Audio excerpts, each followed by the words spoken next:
ओम नमो भगवते वासुदेवाय स्वागतम पुणी थे आम सब एकाठी होइछे। आज आम बुड़ीबा ए माने अति बड़ी जगन्नाथ दासों से अमृतमय सृष्टि आम ओडिया भागवत भितरकू। आज आलोचनाटा रहिबो भागवतर गोटे बहुत महत्वपूर्ण जगह शुक व्यास शौनक संवाद तार चतुर्थ अध्याय। एठी कौन होछि ना नैमिषारण्यर से पवित्र जगार महान ऋषि शौनक से पचारुछंती किछि प्रश्न काहाकू ना भागवत कहूतुबा सूत मुनि को। और प्रश्नगुड़िक एमिति माने एते गभीर जे सेगुड़िक पूरा भागवतर रहस्य खोलिबारे चाबिकाठी परि काम करिवो। आउ गोटे कथा स्पष्ट कर दिए आमर ए जहाँ भी आलोचना सबू अति बड़ी जगन्नाथ दासंक ओडिया भागवतर मूल पाठ उपरे ही आधारित। एही गभीर कथा सबू भल भाव बुझिबाकू हेले शेष जाए शुणिबाकू पड़िवो। तो अनुरोध रहिला पूरा शुणिबे। आउ हाँ जदि एमिति आलोचना भल लागुची तेबे आम चैनल को सब्सक्राइब करबा कथा भावी पारंती। और एमिति अनेक कथा आसीबा। तेबे आसंतु आउ डेरी नकरी आरंभ करिबा। शौनकंक प्रश्नमाला प्रथमे शुणिबा आरंभर पद पद 1 रु 3 एमंते भागवत बाणी सूत मुनिंक मुखुर शुणी। तो ए पदगुड़िक आउकु सीधा से परिवेश को नहीं जाउछि। भावी पारुथिबे सूत मुनि भागवत कहउचंती आउ सबु मुनि ऋषि एकदम मन देई शुणुचंती।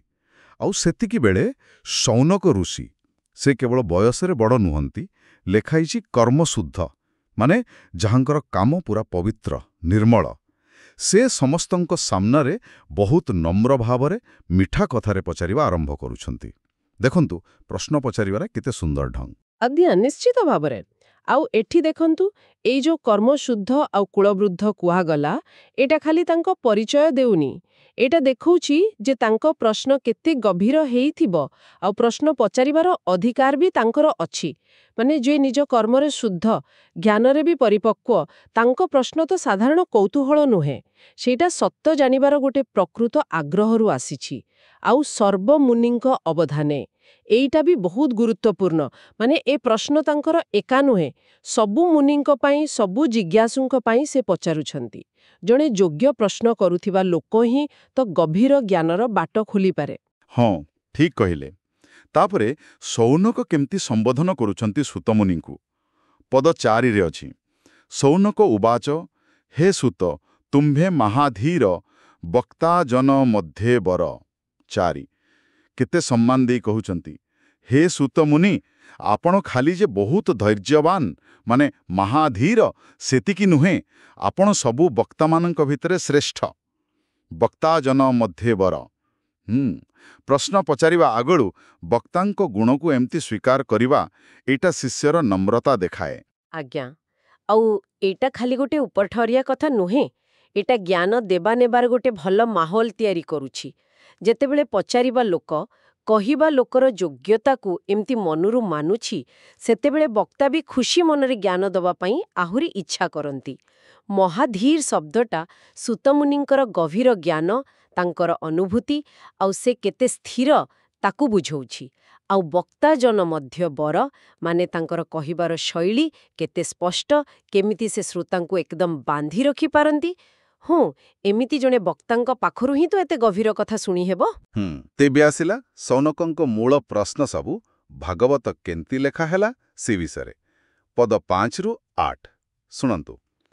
गंगारा तीरे राजा आगे सुक कहिले ब्रह्मागे 5 ए भागवत धर्म केवे व्यासलचिले क्यों जुगे 6 से कथा कह आंब आगे तुम्भे से अट महाभाग 7 कहार बोले कहीं बसी कि भावे कि हेतु उद्देशी 8 एठी देखंतु शौनक पूरा मूल कथा को आसीगले।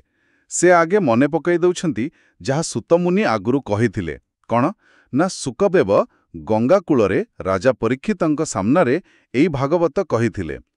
एहा परे सीधा प्रश्न एई जो महान ग्रंथ भागवत एटा केबे लेखा हैला को जुगरे कहा कहिबारे बा कहा आदेशरे व्यासदेव एहाकु लेखिले आउ कोठी बसी लेखिले केमतिका मन नहीं लेखिले कौन कारण थिला कौन उद्देश्य थिला एसबु जानिबाकु से चाहुछंती। हाँ ए प्रश्नगुड़िक केते विस्तृत देखंतु खाली कहानीटा नुहे तार मूल कोठु आसिला किए प्रेरणा देला केबे कोठी काहींकी आउ जिए लेखिले तांको मनरे कौन थिला ସବୁ ଜାଣିବାକୁ ଚାହୁଁଛନ୍ତି। ଏଥିରୁ ଗୋଟେ କଥା ଜଣାପଡ଼ୁଛି, କୌଣସି ଜ୍ଞାନକୁ ଗ୍ରହଣ କରିବା ଆଗରୁ ସେଇଟା କେତେ ସତ, କେତେ ପବିତ୍ର, ସେ ବିଷୟରେ ନିଶ୍ଚିତ ହେବା କେତେ ଦରକାର। ଯେତେବେଳେ ଆମେ ଗୋଟେ ଶାସ୍ତ୍ରର ଉତ୍ପତ୍ତି କେତେ ଶୁଦ୍ଧ ସେଇଟା ଜାଣୁ, ସେତେବେଳେ ସେ ଶାସ୍ତ୍ର ଉପରେ ଆମର ବିଶ୍ୱାସ ଆହୁରି ବଢ଼ିଯାଏ। ଏଇଟା ଖାଲି ଗୋଟେ ଇତିହାସ ଖୋଜିବା ନୁହେଁ, ଏଇଟା ଆମ ଆଧ୍ୟାତ୍ମିକ ବିଶ୍ୱାସର ମୂଳଦୁଆକୁ ମଜବୁତ କରିବାର ଚେଷ୍ଟା। ଠିକ୍। ତ ଭାଗବତର ଉତ୍ପତ୍ତି ପରେ ଶୌନକଙ୍କର ଜାଣିବାର ଇଚ୍ଛା ଯାଉଛି ଭାଗବତର ମୁଖ୍ୟ ବକ୍ତା ମାନେ ଶୁକଦେବଙ୍କ ବିଷୟରେ। ତାଙ୍କର ସ୍ୱଭାବ କେମିତି ଥିଲା, ତାଙ୍କ ଚରିତ୍ର କେମିତି ଥିଲା, ସେ ବିଷୟରେ। ପଦ 9-11 ଅଛି, ଶୁକ ଯେ ତାହାଙ୍କ କୁମର, ସମଦର୍ଶୀ ନିର୍ବିକାର ଏକାନ୍ତମତି ରାତ୍ର ଦିନେ, କୃଷ୍ଣ ମହିମା ଯାର ମନେ 10, ନିର୍ମାୟା ମୂଢ଼ତା ପ୍ରତୀତି, ଲକ୍ଷୀ ନ ପାରେ କେହି ଗତି 11। ଏଠି ଶୌନକ ନିଜେ ଆଗ ଶୁକଦେବଙ୍କର କିଛି ଗୁଣ କହୁଛନ୍ତି, ପ୍ରଶ୍ନ ପାଇଁ ଗୋଟେ ବାଟ ତିଆରି କରୁଛନ୍ତି। କହୁଛନ୍ତି ସେ ହେଉଛନ୍ତି ବ୍ୟାସଙ୍କ ପୁଅ, କିନ୍ତୁ ତାଙ୍କର ସ୍ୱତନ୍ତ୍ରତା କ'ଣ? ସେ ସମସ୍ତଙ୍କୁ ସମାନ ଭାବରେ ଦେଖନ୍ତି, ସମଦର୍ଶୀ। କୌଣସି ଦୁନିଆ ଜିନିଷ ତାଙ୍କ ମନରେ କିଛି ବିକାର ଆଣେନି, ନିର୍ବିକାର। ଦିନ ହେଉ କି ରାତି, ଖାଲି ଭଗବାନ କୃଷ୍ଣଙ୍କ କଥା ତାଙ୍କ ମନରେ। ସେ ସଂସାର ମାୟାରୁ ପୁରା ମୁକ୍ତ, ନିର୍ମାୟା। ଆଉ ସବୁଠୁ ଆଶ୍ଚର୍ଯ୍ୟର କଥା, ବାହାରକୁ ଦେଖିଲେ ଲାଗିବ ଯେମିତି ସେ କିଛି ଜାଣନ୍ତିନି, ମୂଢ଼ତା ପ୍ରତୀତି, ମାନେ ମୂର୍ଖ ବା ଜଡ଼ ପରି। କିନ୍ତୁ ତାଙ୍କର ପ୍ରକୃତ ଅବସ୍ଥା କ'ଣ, ତାଙ୍କ ଗତି କୁଆଡ଼େ, ସେଇଟା କେହି ବୁଝିପାରନ୍ତିନି। ବାଃ, କେତେ ଅଦ୍ଭୁତ ଚରିତ୍ର! ହଁ, ଅବଶ୍ୟ। ଏ ଯୋଉ ଗୁଣ ସବୁ କୁହାଗଲା, ଏଗୁଡ଼ାକ ଜଣେ ପରମହଂସଙ୍କର ଲକ୍ଷଣ, ମାନେ ଯିଏ ଜୀବନରେ ଥାଇ ମୁକ୍ତ। ସମଦର୍ଶୀ ମାନେ ସବୁ ଭିତରେ ସେଇ ଗୋଟିଏ ବ୍ରହ୍ମକୁ ଦେଖିବା। ନିର୍ବିକାର ମାନେ ସୁଖ, ଦୁଃଖ, ମାନ ଅପମାନ ଏସବୁ ଦ୍ୱନ୍ଦ୍ୱରୁ ପୁରା ମୁକ୍ତ। କୃଷ୍ଣ ମହିମା ଯାର ମନେ, ମାନେ ସବୁବେଳେ ଭଗବାନଙ୍କର ଚିନ୍ତାରେ ରହିବା। ନିର୍ମାୟା, ସ୍ପଷ୍ଟ ଯେ ସେ ମାୟାର ବଶରେ ନାହାନ୍ତି। ଆଉ ଏ ଯୋଉ ମୂଢ଼ତା ପ୍ରତୀତି, ଏଇଟା ଗୋଟେ ଗଭୀର କଥା। ଜଣେ ପୁରା ଜ୍ଞାନୀ ଲୋକ ବି ବାହାରକୁ ଦେଖିବାକୁ ସାଧାରଣ ବା ଅଜ୍ଞାନୀ ପରି ଲାଗିପାରେ, କାରଣ ସେ ଦେଖେଇ ହେବା ପାଇଁ ପାଣ୍ଡିତ୍ୟ ବା ବୈରାଗ୍ୟ ଦେଖାନ୍ତିନି। ତାଙ୍କର ପ୍ରକୃତ ସ୍ଥିତିଟା କ'ଣ, ସେଇଟା ଆମ ସାଧାରଣ ଆଖିରେ ବା ବୁଦ୍ଧିରେ ଧରାପଡ଼େନା। ଏମିତି ଜଣେ ବ୍ୟକ୍ତି ହିଁ ତ ଭାଗବତ ପରି ଏତେ ବଡ଼ ଜ୍ଞାନକୁ ଧାରଣ କରିପାରିବେ। ହଁ, ଏଇ ଯୋଉ ଅଲୌକିକ ଚରିତ୍ର କଥା କହିଲେ, ଏଇଟାକୁ ଆହୁରି ଭଲ ଭାବରେ ବୁଝେଇବା ପାଇଁ ବୋଧେ ପରବର୍ତ୍ତୀ ପ୍ରସଙ୍ଗଟା ଆସୁଛି, ଯୋଉଟା ଶୁକଦେବଙ୍କ ନିର୍ଲିପ୍ତତାର ଗୋଟେ ବଢ଼ିଆ ଉଦାହରଣ। ଏଟା ହେଉଛି ଶୁକଦେବ, ବ୍ୟାସଦେବ ଆଉ କିଛି ଦେବକନ୍ୟାଙ୍କ କଥା। ପଦ 12-26 ଯାଏଁ ଏଇ ଘଟଣା ବିଷୟରେ କୁହାଯାଇଛି। ମୁଁ ପଢ଼ୁଛି, ଯାହାର ଆଗମନ କାଳେ ଦେବକନ୍ୟାଏ ଥିଲେ ଜଳେ 12, ସ୍ୱଭାବେ ନଗ୍ନ ତାଙ୍କୁ ଦେଖି ଧାଇଲେ ଲଜ୍ଜାକୁ ଉପେକ୍ଷୀ 13, ଦେଖିବ ଅର୍ଥେ ଜଳତଟେ ମିଳିଲେ ମୁନିଙ୍କ ନିକଟେ 14, ବ୍ୟାସଙ୍କୁ ତାଙ୍କ ପଛେ ଚାହିଁ ଜଳେ ପଶିଲେ ବେଗେ ଯାଇ 15, ସ୍ୱଭାବେ ସେ ସୁର ଯୁବତୀ ଜାଣନ୍ତି ସର୍ବପ୍ରାଣୀ ଗତି 16, ଦେଖି କନ୍ୟାଙ୍କ ମୂଢ଼ଗତି ଚଞ୍ଚଳ ବ୍ୟାସଙ୍କର ମତି 17, ଏମନ୍ତେ କନ୍ୟାଗଣେ ଚାହିଁ ବ୍ୟାସ କହନ୍ତି ଖେଦ ବହି 18, ପୁଣି କ୍ଷଣକେ ପାଇ ଶାନ୍ତି କନ୍ୟାଙ୍କୁ ଚାହିଁ ପଚାରନ୍ତି 19, ଅଇଲ ମୋର ପୁତ୍ର ଚାହିଁ କିମ୍ପା ପଶିଲ ଜଳେ ଯାଇ 20, ଏକିଶ ତୁମ୍ବର ବ୍ୟବହାର ସେ ସୁକମୋହର କୁମର 21, ତରୁଣ ବୟସ ତାହାର ଏ ବୃଦ୍ଧ ଶରୀର ମୋହର 22, ବ୍ୟାସ ବଚନେ ନାରୀଗଣେ ତକ୍ଷଣେ ନମିଲେ ଚରଣେ 23, ବୋଲନ୍ତି ବ୍ୟାସମୁଖ ଚାହିଁ ସଂସାର ତାଙ୍କ ଦେହେ ନାହିଁ 24, ତୁମ୍ଭେ ଯେ ବୋଲୁ ଆମ୍ବେ ବୃଦ୍ଧ ବିଷୟରସରେ ଆଛି ସଧ, ଏ ଘେନି ହୋଇଲୁ ଅନ୍ତର କର ଆମ୍ଭର ଦୋଷ କ୍ଷମା କର 26। ବାଃ, କି କଥା! ଶୁକଦେବ ଯାଉଛନ୍ତି, ଆଉ କିଛି ଦେବକନ୍ୟା ବିନା ଲୁଗାରେ ଗାଧୋଉଛନ୍ତି। ସେମାନେ ଶୁକଦେବଙ୍କୁ ଦେଖିଲେ, କିନ୍ତୁ ଟିକେ ବି ଲାଜ କଲେନି। ଓଲଟି ତାଙ୍କୁ ଦେଖିବାକୁ ପାଖକୁ ଆସିଲେ। କିନ୍ତୁ ତାଙ୍କ ପଛେ ପଛେ ବୁଢ଼ା ବ୍ୟାସଦେବ ଆସୁଥିଲେ। ତାଙ୍କୁ ଦେଖିଲା ମାତ୍ରେ ସମସ୍ତେ ଲାଜରେ ପାଣି ଭିତରକୁ ପଶିଗଲେ। ଏକଥା ଦେଖି ବ୍ୟାସଦେବ ଆଶ୍ଚର୍ଯ୍ୟ ହେଲେ, ଟିକେ ବିଚଳିତ ବି ହେଲେ।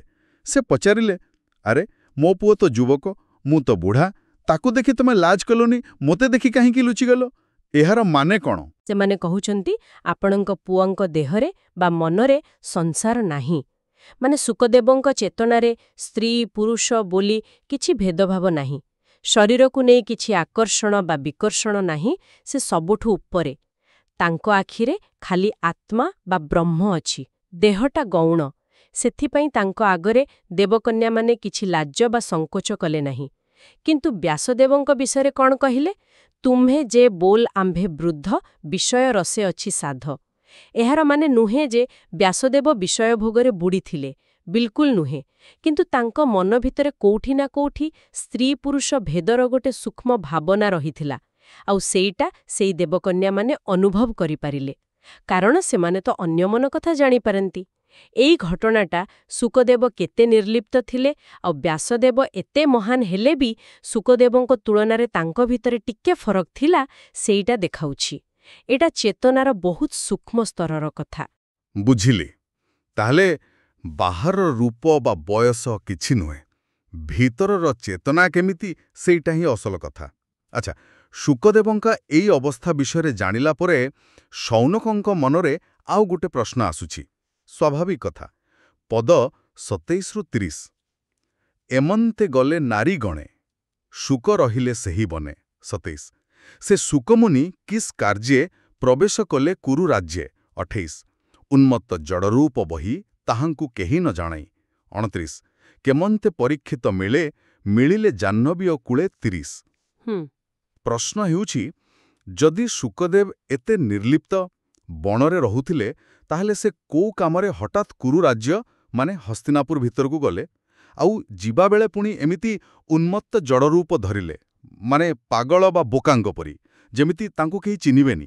କାହିଁକି ଏମିତି କରିବାର କ'ଣ ଦରକାର ଥିଲା? ଆଉ ସେ କେମିତି ଯାଇ ଗଙ୍ଗା କୂଳରେ ରାଜା ପରୀକ୍ଷିତଙ୍କୁ ଭେଟିଲେ? ଏଇଟା ତ ଗୋଟେ ବଡ଼ ରହସ୍ୟ ପରି ଲାଗୁଛି। ନିଶ୍ଚୟ। ଯିଏ ସଂସାରକୁ ପିଠି କରି ବଣରେ ଅଛନ୍ତି, ସେ ହଠାତ୍ ରାଜଧାନୀ ଭିତରକୁ କାହିଁକି ଆସିବେ? ଏଥିରୁ ଲାଗୁଛି ଯେ ତାଙ୍କର ଏ ଯାତ୍ରାଟା ସାଧାରଣ ନଥିଲା।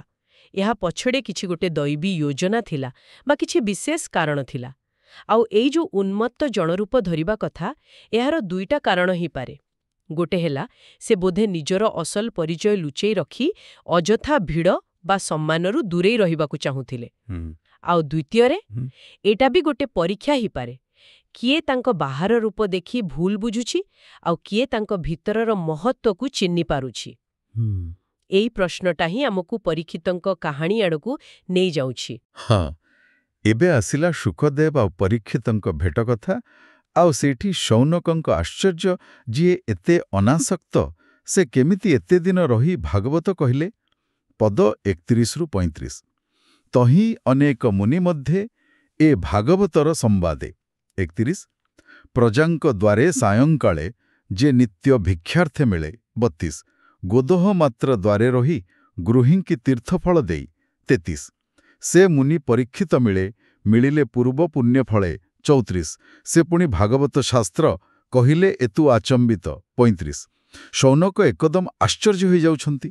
କହୁଛନ୍ତି, ଯୋଉ ଶୁକମୁନି ସାଧାରଣତଃ ଖାଲି ସଞ୍ଜବେଳେ ଭିକ ମାଗିବାକୁ ଲୋକଙ୍କ ଦ୍ୱାରକୁ ଯାଆନ୍ତି, ଆଉ ସେଠି କେତେ ସମୟ ରହନ୍ତି? ଲେଖା ହେଇଛି ଗୋ ଦୋହ ମାତ୍ର, ମାନେ ଗାଈ ଦୁହିବାକୁ ଯେତିକି ସମୟ ଲାଗେ ବାସ୍ ସେତିକି ଟିକେ। ଆଉ ସେଇ କେଇ ମୁହୂର୍ତ୍ତରେ ସେ ଘର ଲୋକଙ୍କୁ ତୀର୍ଥ କରିବାର ଫଳ ଦେଇ ଚାଲିଯାଆନ୍ତି। ସେ ମୁନି ଆସି ପରୀକ୍ଷିତଙ୍କ ପାଖରେ ପହଞ୍ଚିଲେ। ଠିକ୍ ଅଛି, ଏଇଟା ନିଶ୍ଚୟ ପରୀକ୍ଷିତଙ୍କ ପୂର୍ବଜନ୍ମର ପୁଣ୍ୟ। କିନ୍ତୁ ସବୁଠୁ ବଡ଼ ଆଶ୍ଚର୍ଯ୍ୟ କଥା ହେଉଛି, ସେ ସେଠି ରହି ପୁରା ଭାଗବତ ଶାସ୍ତ୍ର କହିଲେ 7 ଦିନ ଧରି। ଯିଏ କୋଉଠି କ୍ଷଣେ ବି ରହନ୍ତିନି, ସେ ଏତେ ଦିନ କେମିତି କହିଲେ? କ'ଣ ଖାଲି ପୂର୍ବ ପୁଣ୍ୟ ପାଇଁ, ନା ଆଉ କିଛି ଗଭୀର କାରଣ ଥିଲା? ଆଜ୍ଞା, ଏଇଟା ବହୁତ ଯୁକ୍ତିଯୁକ୍ତ ପ୍ରଶ୍ନ। ଏଇଟା ଗୋଟେ ପଟେ ଶୁକଦେବଙ୍କର ସେଇ ସ୍ୱାଭାବିକ ନିର୍ଲିପ୍ତତା, ଆଉ ଅନ୍ୟପଟେ ପରୀକ୍ଷିତଙ୍କ ପ୍ରତି ତାଙ୍କର ଏଇ ଯୋଉ ଅସାଧାରଣ କରୁଣା, ଏ ଦୁଇଟା ଭିତରେ ଗୋଟେ ବିରୋଧାଭାସ ପରି ଲାଗୁଛି। ଶୌନକ ଠିକ୍ ଧରିଛନ୍ତି। ଏଇଟା ଖାଲି ପରୀକ୍ଷିତଙ୍କର ପୂର୍ବ ପୁଣ୍ୟ ନୁହେଁ, ଏହା ପଛରେ ନିଶ୍ଚୟ କିଛି ବଡ଼ ଦୈବୀ କାରଣ ଅଛି। ହୁଏତ ଏଇଟା ପରୀକ୍ଷିତଙ୍କର ସେଇ ମୃତ୍ୟୁ ମୁଖରେ ପଡ଼ିଥିବା ଅବସ୍ଥା, ତାଙ୍କର ଜାଣିବାର ସେଇ ତୀବ୍ର ଇଚ୍ଛା, ଆଉ ସେତେବେଳର ପରିସ୍ଥିତି, ସେଇ ସବୁ ପାଇଁ ହେଇଥିବ। ଯେତେବେଳେ ଜଣେ ଯୋଗ୍ୟ ଶିଷ୍ୟ ମୃତ୍ୟୁ ପାଖେ ଆସୁଥିବା ବେଳେ ମୁକ୍ତି ପାଇଁ ଏତେ ବ୍ୟାକୁଳ ହୁଏ, ସେତେବେଳେ ଶୁକଦେବଙ୍କ ପରି ଜଣେ ପରମ କାରୁଣିକ ଗୁରୁ ନିଜର ସାଧାରଣ ନିୟମକୁ ବି ଭାଙ୍ଗି ଦିଅନ୍ତି। ଏଟା ଭଗବାନଙ୍କର ଲୀଳା, ଯୋଉଠି ଭକ୍ତର ଡାକା ଶୁଣି ଗୁରୁ ଦୌଡ଼ି ଆସନ୍ତି। ବାଃ! ତ ଶୁକଦେବଙ୍କ କଥା ପରେ ଏବେ ଶୌନକଙ୍କ ମନରେ ପ୍ରଶ୍ନ ଆସୁଛି ସେହି ଭାଗ୍ୟବାନ ଶ୍ରୋତାଙ୍କ ବିଷୟରେ, ରାଜା ପରୀକ୍ଷିତ। ତାଙ୍କର ଏମିତି କ'ଣ ଥିଲା ସବୁ ଥାଇ ସେ କାହିଁକି ସବୁ ଛାଡ଼ିଦେଲେ? ପଦ 36ରୁ 46 ଭିତରେ ଏହି ପ୍ରଶ୍ନ ସବୁ ଅଛି। ସେ ଭାଗବତ ପରୀକ୍ଷିତ, ସ୍ୱଭାବେ ଅଭିମନ୍ୟୁସୁତ। 36 ତାହାଙ୍କ ଜନ୍ମକର୍ମ ଯେତେ, କହିବା ଆମ୍ଭର ଅଗ୍ରତେ। 37 ଅଦ୍ଭୁତ ପ୍ରାୟ ତାହା ଶୁଣି, ତରିବୁ ଭବ ତରଙ୍ଗିଣୀ। 38 ସେ ସର୍ବରାଜାଙ୍କର ସାର, ପାଣ୍ଡବ ବଂଶେ କୀର୍ତ୍ତିଧର। 39 ଏଡ଼େ ସମ୍ପଦ କରି ଦୂର, କିମ୍ପା ରହିଲେ ଗଙ୍ଗାତୀର। 40 ଶତ୍ରୁ ରାଜାଏ ଯାହର ପାଦ, ନମନ୍ତି ଦେଉଣ ସମ୍ପଦ। 41 युवा वयसे नरपति, तेजिण अचल विभूति। 42 जो शरीर ए संसारे, बहई पर उपकारे। 43 हरिचरण चिंती चित्ते, जे राजा बर्ते जनहिते। 44 से किंपा छाड़िले जीवन, उपेक्षी गृह दाराधन। 45 कह कारण किबा अर्थे, संशय छाड़िब जमन्ते। 46 एठी सोनकागे परीक्षित केते महान थिले से कथा कहउचंती। तापर पचारुचंती तांक वैराग्यर कारण कौन? से अभिमन्युଙ୍କ पुଅ, पांडव वंशर गर्व, सबु राजांकठु श्रेष्ठ। एमितिकी शत्रु राजामाने भी तांक पाद तले धन देई मुंडिया मारंती। से सबुबेले परोपकारी, प्रजांक पई काम करंती, भगवान हरिंक भक्त। से महान राजा, युवक बयसरे एते बड़ राज्य, एते धन संपत्ति, एमितिकी निज परिवार आउ जीवन को भी माया छाड़ी गंगा कूଳରେ मरिबाकू अपेक्षा कले। काहिंकी? एहा पछरे कौन कारण थिला? एते बड़ त्याग, एहार रहस्य कौन? आज्ञा, एइटा प्रकृତରେ ଆମ ମନୁଷ୍ୟ ଜୀବନର ସବୁଠୁ ବଡ଼ ପ୍ରଶ୍ନ। ଆଉ ପରୀକ୍ଷିତଙ୍କ କାହାଣୀ ହେଉଛି ଏହାର ଗୋଟେ ଚରମ ଉଦାହରଣ। ଯେତେବେଳେ ଜଣେ ଲୋକ ଜୀବନର ସବୁ ସୁଖ, ସମ୍ମାନ, କ୍ଷମତାର ଶିଖରରେ ଅଛି, ଆଉ ସେଇଠି ଥାଇ ହଠାତ୍ ଅନୁଭବ କରୁଛି ଯେ ଏସବୁ କିଛି ନୁହେଁ, ଅସାର, ଆଉ ସେ କେବଳ ସେଇ ପରମ ସତ୍ୟ ବା ମୁକ୍ତି ପାଇଁ ବ୍ୟାକୁଳ ହେଉଛି, ସେଇଟା ହିଁ ତ ପ୍ରକୃତ ବୈରାଗ୍ୟ। ଶୌନକଙ୍କର ପ୍ରଶ୍ନ ଖାଲି ପରୀକ୍ଷିତଙ୍କ କାହାଣୀ ଜାଣିବା ପାଇଁ ନୁହେଁ, ଏଇଟା ଆମ ସମସ୍ତଙ୍କ ପାଇଁ ଗୋଟେ ପ୍ରଶ୍ନ। ଆମ ଜୀବନର ଅସଲ ଉଦ୍ଦେଶ୍ୟ କ'ଣ? ଦୁନିଆରେ ସଫଳ ହେବା କ'ଣ ସବୁକିଛି? ନା ମୃତ୍ୟୁ ପାଖି ଆସିଲେ ଯାଇ ଜୀବନର ଅସଲ ମୂଲ୍ୟ ବୁଝାପଡ଼େ? ପରୀକ୍ଷିତଙ୍କ ବୈରାଗ୍ୟ ଆମକୁ ଏଇ ସଂସାରଟା ଯେ କ୍ଷଣସ୍ଥାୟୀ ଆଉ ଆତ୍ମଜ୍ଞାନର ମହତ୍ତ୍ୱ କେତେ, ସେ ବିଷୟରେ ଭାବିବାକୁ ବାଧ୍ୟ କରୁଛି। ତାଙ୍କର କାହାଣୀ ହେଉଛି ତ୍ୟାଗ ଆଉ ମୁକ୍ତିର କାହାଣୀ। ସୁତ ମୁନିଙ୍କୁ ଅନୁରୋଧ କରୁଛନ୍ତି, ପଦ 47ରୁ 49 ତୁମ୍ଭେ ସର୍ବଜ୍ଞ ନିର୍ବିକାର, କହ ସଂଶୟ ଯାଉ ଦୂର। 47 ଏମନ୍ତେ ଶୌନକ ବଚନେ, ସକଳ ପ୍ରଶ୍ନ ଅନୁମାନେ। 48 କହନ୍ତି ସୂତ ମହାରିଷି, ମୁନିଙ୍କ ପ୍ରଶ୍ନ ପରଶଂସି। 49 ଶୌନକ କହୁଛନ୍ତି, ହେ ସୂତ ମୁନି, ଆପଣ ତ ସବୁ ଜାଣନ୍ତି, ସର୍ବଜ୍ଞ, ଆଉ ଆପଣଙ୍କ ମନ ପୁରା ନିର୍ମଳ, ନିର୍ବିକାର। ଦୟାକରି ଆମର ଏଇ ଯେତେ ସବୁ ସନ୍ଦେହ ଅଛି ସବୁ ଦୂର କରନ୍ତୁ। ଏମିତି ନମ୍ର ଅନୁରୋଧ ଶୁଣି ସୂତମୁନି ବୁଝିପାରିଲେ ଯେ ଶୌନକଙ୍କ ପ୍ରଶ୍ନଗୁଡ଼ିକ କେତେକ ଗଭୀର ଆଉ ଗୁରୁତ୍ୱପୂର୍ଣ୍ଣ। ସେ ଜିଜ୍ଞାସାକୁ ପ୍ରଶଂସା କଲେ ଆଉ ଉତ୍ତର ଦେବାକୁ ରାଜି ହେଲେ। ହଁ, ଏଇଟା ହେଉଛି ଆମର ଜ୍ଞାନ ପରମ୍ପରାର ସବୁଠୁ ସୁନ୍ଦର ଦୃଶ୍ୟ।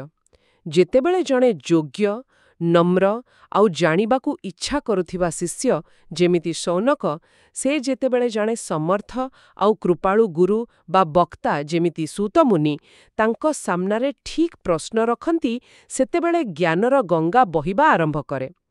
ସୂତମୁନି ଯେ ପ୍ରଶ୍ନଗୁଡ଼ିକୁ ପ୍ରଶଂସା କଲେ, ଏଥିରୁ ଜଣାପଡ଼ୁଛି ଯେ ପ୍ରଶ୍ନ ପଚାରିବା ବି ଗୋଟେ କଳା, ଗୋଟେ ଯୋଗ୍ୟତା। ଭଲ ପ୍ରଶ୍ନରୁ ହିଁ ଭଲ ଉତ୍ତର ମିଳେ। ଏଇଟା ଆଗକୁ ଯେଉଁ ଅଧ୍ୟାୟ ସବୁ ଆସିବ, ଯୋଉଠି ଏସବୁ ପ୍ରଶ୍ନର ଉତ୍ତର ମିଳିବ, ସେଥିପାଇଁ ଗୋଟେ ବଢ଼ିଆ ମଞ୍ଚ ତିଆରି କରୁଛି। ଠିକ୍। ତାହେଲେ ଆଜି ଆମେ ଏଇ ଆଲୋଚନାରେ ଦେଖିଲେ କେମିତି ଶୌନକ ଋଷି କେତେଗୁଡ଼ିଏ ମୂଳ ଆଉ ଗୁରୁତ୍ୱପୂର୍ଣ୍ଣ ପ୍ରଶ୍ନ ପଚାରିଲେ। ଭାଗବତ କେବେ, କାହିଁକି ଆଉ କେମିତି ଲେଖା ହେଲା? ତାର ମୁଖ୍ୟ ବକ୍ତା ଶୁକଦେବ, ତାଙ୍କର ସେଇ ଅଦ୍ଭୁତ ନିର୍ଲିପ୍ତ ଚରିତ୍ର କ'ଣ? ଆଉ ସବୁଠୁ ବଡ଼ କଥା, ମହାରାଜା ପରୀକ୍ଷିତ, ଯାହାଙ୍କ ପାଖରେ ସବୁ ଥିଲା, ସେ କାହିଁକି ସବୁ ଛାଡ଼ି ମୃତ୍ୟୁ ପାଇଁ ପ୍ରସ୍ତୁତ ହେଲେ? ଏ ପ୍ରଶ୍ନଗୁଡ଼ାକ ଖାଲି କାହାଣୀର ଆରମ୍ଭ ନୁହେଁ, ଏଗୁଡ଼ାକ ଆମ ଆଧ୍ୟାତ୍ମିକ ଯାତ୍ରାର ଗୋଟେ ଗୋଟେ ମାଇଲ ଖୁଣ୍ଟ ପରି, ଯାହା ଆମକୁ ଗଭୀର ଭାବରେ ଚିନ୍ତା କରିବାକୁ କହୁଛି। ହଁ, ଆଉ ଆଜି ଶୁଣୁଥିବା ସମସ୍ତଙ୍କ ପାଇଁ ମୁଁ ଗୋଟେ ଚିନ୍ତା କରିବା ଭଳି କଥା ଛାଡ଼ି ଯାଉଛି। ଦେଖନ୍ତୁ, ଜଣେ ହେଲେ ଶୁକଦେବ, ଯିଏ ଜନ୍ମରୁ ହିଁ ସଂସାରରୁ ପୁରା ଅଲଗା, ନିର୍ଲିପ୍ତ। ଆଉ ଜଣେ ହେଲେ ରାଜା ପରୀକ୍ଷିତ, ଯିଏ ସଂସାରର ସବୁ ଭୋଗ, ସବୁ ଦାୟିତ୍ୱ ଭିତରେ ଥିଲେ, କିନ୍ତୁ ପରିସ୍ଥିତି ଏମିତି ହେଲା ଯେ ସେ ସବୁ ଛାଡ଼ି ବୈରାଗ୍ୟର ଶେଷ ସୀମାରେ ପହଞ୍ଚିଲେ। ଏଇ ଯୋଉ ଦୁଇ ପ୍ରକାରର ବୈରାଗ୍ୟ ବା ନିର୍ଲିପ୍ତତା, ଏ ଦୁଇଟା ଭିତରେ କ'ଣ ସମାନତା ଅଛି, କ'ଣ ଫରକ ଅଛି? ଜୀବନର କୋଉ ପରମ ସତ୍ୟକୁ ଜାଣିଲେ ଜଣେ ଲୋକ ଏମିତି ସବୁକିଛି ତ୍ୟାଗ କରିପାରେ? ସେ ସ୍ୱଭାବରୁ ହଉ ବା ସାଧନା କରି ହଉ, ଭାବିବେ ଟିକେ। ହଁ, ନିଶ୍ଚୟ ଭାବିବେ, ଆଉ ଆପଣଙ୍କ ମନକୁ ଯାହା ଆସୁଛି ଜଣେଇ ପାରନ୍ତି। ଆଉ ଯଦି ଆଜିର ଏଇ ଭାଗବତ ଆଲୋଚନା ଆପଣଙ୍କୁ ଭଲ ଲାଗିଲା, କିଛି ପ୍ରେରଣା ମିଳିଲା, ତେବେ କମେଣ୍ଟ ବକ୍ସରେ ଓମ୍ ନମୋ ଭଗବତେ ବାସୁଦେବାୟ ଲେଖି ଆମକୁ ଜଣାଇ ପାରନ୍ତି। ଶୌନକଙ୍କର ଏଇ ଯେ କେତେ ଗଭୀର ପ୍ରଶ୍ନ, ଏହାର ଉତ୍ତର ସୂତମୁନି କେମିତି ଦେଉଛନ୍ତି, ସେ କଥା ଜାଣିବାକୁ ହେଲେ ଆମର ପରବର୍ତ୍ତୀ ଆଲୋଚନାକୁ ଶୁଣିବାକୁ ଭୁଲିବେନି। ଆଜି ପାଇଁ ଏତିକି, ପୁଣି ଦେଖାହବ। ଧନ୍ୟବାଦ। ଆପଣ ଶୁଣୁଛନ୍ତି ରେଡିଓ ତୋଷାଳୀ, ଆମ ମାଟିର ସ୍ୱର।